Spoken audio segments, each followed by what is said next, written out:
Interstellar movie को दो भागों में बनाया, यानी कि फर्स्ट पार्ट और सेकंड पार्ट। अगर आप इससे पहले की कहानी देख चुके तो आप इस पार्ट को भी देखिए, अदरवाइज हम नीचे डिस्क्रिप्शन में इससे पहले की कहानी का लिंक दे रहे, आप उस लिंक पे क्लिक कीजिए और पहले इससे पहले की कहानी देखिए और उसके बाद इस पार्ट को देखिए। अब जिस एस्ट्रोनॉट को स्लीपिंग चैम्बर से उठाते हैं उसका नाम मैन होता है और वो बोलता है कि यहाँ पर इंसान रह सकते हैं। वो बताता है कि जिस जगह पर अभी हमें यहाँ पर अमोनिया की मात्रा बहुत ज्यादा है, पर ऊंचाई पर वातावरण बिल्कुल नॉर्मल है और वहाँ पर इंसान की बस्ती बसाई जा सकती है। मैन ने इस प्लेनेट पर पहुंचने के बाद अपने रोबोट को बंद कर दिया होता है, जो कि ऑन होना चाहिए। मैन बोलता है कि ये गलत इन्फॉर्मेशन दे रहा था, इसलिए मैंने इसे ऑफ कर दिया और इस रोबोट का काम था कि सही इन्फॉर्मेशन धरती तक पहुंचाना।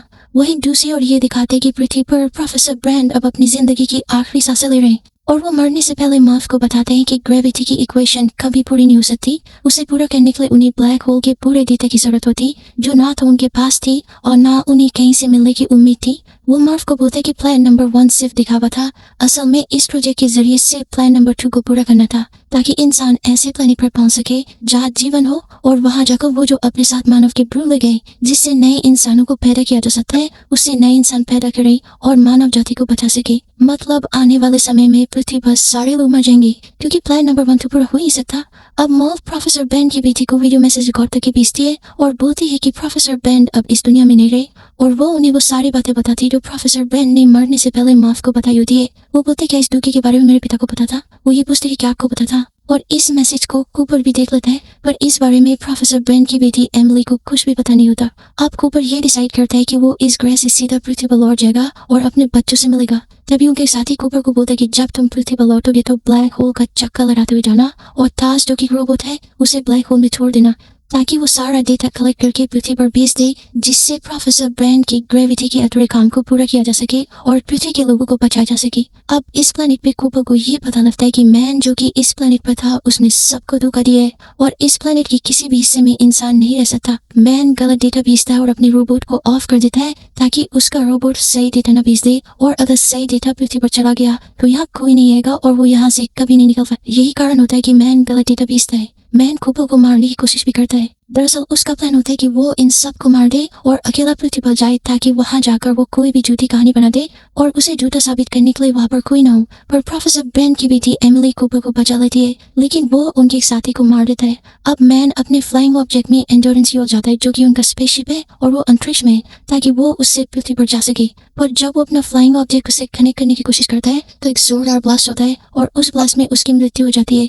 पर इस ब्लास्ट से एंड्योरेंस स्पेसशिप को काफी नुकसान पहुंचता है। वही कूपर भी अपने फ्लाइंग ऑब्जेक्ट में एंड्योरेंस की ओर आ रहा होता है। अब एंड्योरेंस स्पेसशिप स्टेबल नहीं होता, पर कूपर अपने फ्लाइंग ऑब्जेक्ट को एंड्योरेंस से कनेक्ट कर लेता है और वो स्टेबल हो जाता है। लेकिन इस इंसिडेंट के बाद एंड्योरेंस ब्लैक होल की तरफ खींच रहा होता है, पर कूपर बोलता है कि मैं इस ग्रेविटेशनल पुल टेस्ट के धक्के की तरह करूंगा और एंड्योरेंस को आखिरी बजे तीसरे प्लेनेट की तरफ धकेल दूंगा। इसे साइंस की भाषा में स्लिंग शॉट कहते हैं, जिससे किसी भी यान को ग्रेविटेशनल फोर्स की मदद से स्पीड देते हैं। आपको बता दूं कि जब मानव पृथ्वी से किसी भी दूसरे प्लेनेट पर जाते हैं तो वो स्लिंग शॉट का इस्तेमाल करके ही जाते हैं। अब स्लिंग शॉट से वो अपने मेन शिप को उस तीसरे ग्रह की तरफ धकेल देते हैं और अपने रोबोट को ब्लैक होल में प्रवेश करवा देते, ताकि वो ब्लैक होल का पूरा डेटा भेज दे और प्लान नंबर 1 को कामयाब करके पृथ्वी के लोगों को बचा ले। पर रोबोट के ब्लैक होल के अंदर जाते उससे संपर्क टूट जाता है। इसके बाद कूपर अपने फ्लाइंग ऑब्जेक्ट को भी मेन शिप जिसका नाम एंड्योरेंस है उससे अलग कर देते हैं, ताकि उसका भार कम हो जाए। और अब एंड्योरेंस में अकेली एमिली बची है, जो बचे हुए आखिरी यानी कि तीसरे प्लेनेट की ओर जा रही है।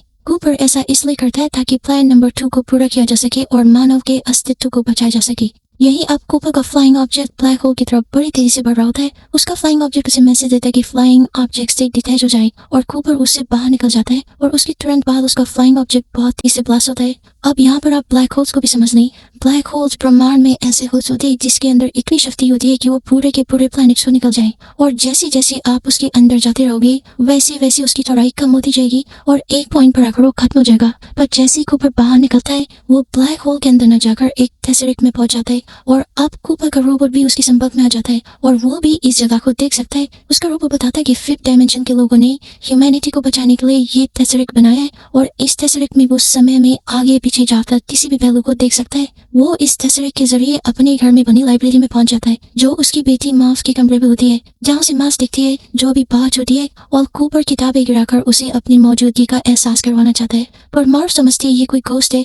आपको याद होगा बचपन में मर्व कूपर को बोलती थी कि मेरे कमरे में गोश्त है जो किताबें गिराता है, और एक बार वो अपने पिता को ये भी बोलती है कि मुझे लगता है कि वो भूत आप ही है। और सच में यही होता है, कूपर ही होता है जो उसके कमरे में किताबें गिराता था, और वो ऐसा सिर्फ टेसरेक्ट के जरिए कर पाता है जिसकी मदद से वो पास में जा सकता है, पर वो यहाँ फंसा हुआ होता है, वो बात नहीं कर सकता। इसलिए कूपर मर्व से कम्युनिकेट करने के लिए ग्रेविटी का इस्तेमाल करता है, क्योंकि ग्रेविटी एक ऐसी चीज है जो हर डायमेंशन में होती है, और ड्यूल से जो मार्स के कमरे में बाइंडेड कोर्स की लाइंस बनी होती है वो भी ग्रेविटी की मदद से कूपर ने बनाई होती है। कूपर ही मर्व को ग्रेविटी की मदद से अपने आप को जाने से रोकने का मैसेज देता है, जिसे वो अपनी नोटबुक में नोट कर लेती है, स्टे लिखकर। लेकिन सारी कोशिशों के बाद भी कूपर ये नहीं बता पाता कि वो किसी टेसरेक्ट में फंसा हुआ है, और वो ही है जिसने ग्रेविटी की मदद से मैसेजेस भेजे। तभी कूपर का रोबोट उसे बताता है कि उसे ब्लैक होल का सारा डेटा मिल गया है, जिसकी मदद से वो प्रोफेसर बेन की ग्रेविटी की अधूरी इक्वेशन को पूरा कर सकते और पृथ्वी के लोगों को बचा सकते। यहाँ पर कूपर सारी गेम समझ जाता है। वो अपने रोबोट को बोलता है, 5th डायमेंशन के लोगों ने मुझे नहीं चुना बल्कि मर्व को चुना है। रोबोट बोलता है, किस लिए? कूपर बोलता है, दुनिया को बचाने के लिए, और इसीलिए मैं यहाँ पर हूँ। अब आप टेसरेक्ट को इस तरह भी समझ सकते हैं कि ये एक ऐसी जगह है जहाँ पर समय में आगे और पीछे देखा जा सकता है, और इसे 5th डायमेंशन के लोगों ने बनाया, यानी कि एडवांस लोगों ने बनाया है। और इसे क्यों बनाया है? ताकि वो इंसानों को बचा सके, क्योंकि पृथ्वी अब खत्म हो रही है और जो एडवांस लोग हैं उन्हें पता है, और वो कूपर के जरिए सारी इन्फॉर्मेशन मर्व तक पहुँचाना चाहते हैं, और इसीलिए उन लोगों ने इस टेसरेक्ट को क्रिएट किया है ताकि यहाँ से कूपर सारी इन्फॉर्मेशन मर्व को दे दे और मर्व पूरी दुनिया को बचा ले। इस हिस्से को आप एक बार फिर से समझ लें। 5th डायमेंशन के जो लोग होते हैं वो समय में आगे पीछे कहीं भी जा सकते हैं और कभी भी जा सकते हैं, और 5th डायमेंशन के लोगों ने एक टेसरेक्ट बनाया है जहाँ पर अभी कूपर है, इसीलिए समय में आगे पीछे कहीं भी जा सकते हैं, और इस समय में पीछे जाकर अपने घर की लाइब्रेरी देखते हैं और जहाँ पर उसे मर्व दिखती है। अब सवाल ये उठता है कि इस टेसरेक्ट को मर्व के रूम के पास ही क्यों बनाया जाता है? क्योंकि 5th डायमेंशन के लोग जानते हैं कि मर्व नासा में साइंटिस्ट है, और वो कूपर के थ्रू ब्लैक होल का सारा डेटा मर्व को देना चाहते हैं ताकि वो ग्रेविटी की इक्वेशन को सुलझा ले और इस पूरी दुनिया को खत्म होने वाली उसे बचा ले। अब समस्या ये है कि डेटा तो है, पर कूपर उसे अपनी बेटी मर्व तक पहुंचाए कैसे? कूपर अपने रोबोट से सारा डेटा मोर्स कोड के रूप में ले लेते हैं और उसे ग्रेविटी की मदद से बुक सेल पर जो घड़ी रखी होती है जो कूपर ने अपनी बेटी मर्व को इस मिशन पर आने से पहले दी होती है, उस घड़ी की सुई में ट्रांसफर कर देते हैं। मोर्स कोड टेक्स्ट मैसेजेस भेजने का एक ऐसा तरीका है, एक ऐसी टेक्निक है जिससे आप क्लिक से, लाइट से या ऑन ऑफ टोन से अपने मैसेज को भेज सकते हैं, और जो लोग इस शैली को जानते हैं और वो उसे डिकोड करके समझ लेते हैं। अब जब मर्व अपने पिता की घड़ी लेने आती है जो कि साइंटिस्ट है, तो वो देखती कि उसकी घड़ी की सुई अजीब तरह से रिएक्ट कर रही होती है, और क्योंकि वो साइंटिस्ट है तो उसे मोर्स कोड के बारे में पता होता है, और वो इस समझ जाती है कि उसके पिता उसे मोर्स कोड के जरिए एक डेटा भेज रहे हैं, और वो इस डेटा को समझकर ग्रेविटी की इक्वेशन को सॉल्व कर लेती है। तभी जिस टेसरेक्ट में कूपर और उसका रोबोट होते हैं वो गायब होना शुरू हो जाता है और उन दोनों को इससे बाहर फेंक दिया जाता है। दरअसल 5th डायमेंशन के लोग कूपर के जरिए ब्लैक होल की सारी इन्फॉर्मेशन पृथ्वी पर पहुंचाना चाहते थे, इसीलिए उन्होंने इस टेसरेक्ट को बनाया होता है। अब कूपर बाहर आ जाते हैं और उन्हें दूसरे एस्ट्रोनॉट्स ढूंढ लेते हैं। जब कूपर की आंख खुलती है तो वो एक स्पेस स्टेशन पर होते हैं। अब कूपर ने कुछ समय उस टेसरेक्ट में बिताया जो ब्लैक होल के लगभग अंदर ही होता है, तो वहां पर बिताया हुआ कुछ समय पृथ्वी पर कई सालों के बराबर होता है।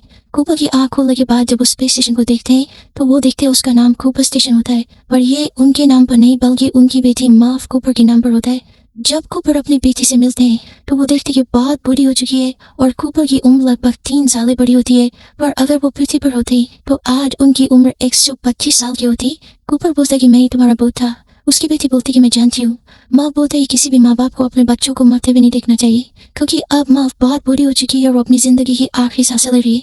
वो बोलते कि तुम जाओ, यहाँ पर मेरे लिए मेरा परिवार है, मेरे बच्चे। कूपर बोलते कि कहाँ? वो बोलते कि एमिली ब्रांड के पास, जो आखिरी प्लेनेट, और अंत में ये दिखाते कि एमिली उस ग्रह पर अकेली होती है और वो अपना हेलमेट निकाल देती है। इसका मतलब ये है कि वहाँ का वातावरण इंसानों के लिए पर्याप्त है, और एमिली भी कूपर की तरह जवान होती है, और कूपर अपने फ्लाइंग ऑब्जेक्ट में अपने रोबो के साथ एमिली के ग्रह की तरफ निकल जाते हैं, और फिल्म यहीं पर खत्म हो जाती है। इस मूवी के एंड से ये पता चलता है कि इसका सेकंड पार्ट जरूर बने।